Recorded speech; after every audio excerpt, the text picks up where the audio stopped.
Hello guys, welcome back to our channel. ഇന്ന് നമ്മൾ ഇൻസ്റ്റയിൽ ട്രെൻഡിങ് ആയിക്കൊണ്ടിരിക്കുന്ന ഗിബ്ലി പോർട്രേറ്റ് ഇമേജ് എങ്ങനെ ക്രിയേറ്റ് ചെയ്യുക എന്നുള്ളതാട്ടോ കാണിച്ചു തരാൻ വേണ്ടിയിട്ട് പോകുന്നത്. അതിന് വേണ്ടിയിട്ട് ഫസ്റ്റ് തന്നെ പ്ലേ സ്റ്റോർ എടുക്കുക. അതിൽ ChatGPT എന്ന് പറഞ്ഞ ആപ്ലിക്കേഷൻ ഡൗൺലോഡ് ചെയ്യുക കേട്ടോ.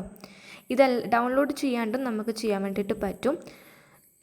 ഗൂഗിളിൽ പോയിട്ട് ChatGPT എന്ന് സെർച്ച് ചെയ്ത് കഴിഞ്ഞാൽ അവിടെ വരും കേട്ടോ.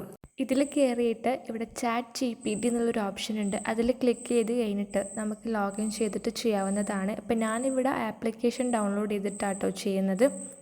അപ്പോൾ നമ്മൾ ആപ്ലിക്കേഷൻ ഇവിടെ ഡൗൺലോഡായി വന്നിട്ടുണ്ട്. ഓപ്പൺ ചെയ്യുമ്പോൾ ഇങ്ങനൊരു ഇൻ്റർഫേസ് ഉണ്ടാവാം കേട്ടോ.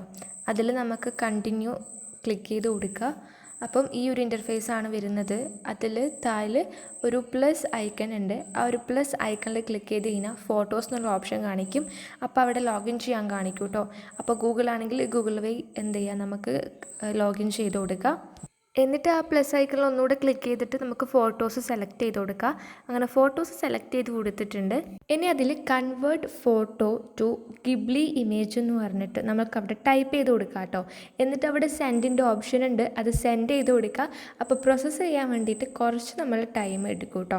അപ്പോൾ കുറച്ച് ടൈം നമ്മൾ വെയിറ്റ് ചെയ്യുക. ഓരോ പ്രോസസ്സിങ്ങിനും ടൈം എടുത്തിട്ടാണ് റെഡി ആവണത് കേട്ടോ. അപ്പോൾ ഇതവിടെ ഗെറ്റിംഗ് സ്റ്റാർട്ടഡ് എന്ന് കാണിച്ചിട്ടുണ്ട്.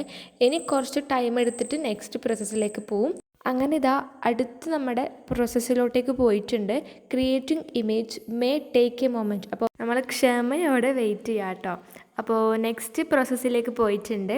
ആഡിങ് ഡീറ്റെയിൽസ് ആണ് ലാസ്റ്റത്തെ പ്രോസസ്സ്. അപ്പോൾ അതിലിങ്ങനെ കുറച്ചായിട്ട് നമ്മൾ ഫോട്ടോ ഇങ്ങനെ ക്ലിയറായി വരാൻ തുടങ്ങും കേട്ടോ. അപ്പോൾ അങ്ങനെ ഇതാ നമ്മൾ പ്രോസസ്സും കാര്യങ്ങളും ഒക്കെ കഴിഞ്ഞിട്ട് നമ്മൾ ഫോട്ടോ ഇവിടെ റെഡി ആയി വന്നിട്ടുണ്ട് കേട്ടോ. ആ ഇമേജിൽ ക്ലിക്ക് ചെയ്ത് പിടിക്കുമ്പോൾ നമുക്ക് സേവ് ചെയ്യാനുള്ള ഓപ്ഷൻ ഉണ്ട്. അങ്ങനെ സേവ് ചെയ്ത് കൊടുക്കുക. അപ്പോൾ ഇതാണ് ഇമേജ് വന്നിട്ട്. അപ്പോൾ ഇങ്ങനെ ഓരോന്നും ചെയ്ത് കൊടുക്കുക കേട്ടോ. അപ്പോൾ ഇത്രയേ ഉള്ളൂ ഗൈസ്. Thanks for watching.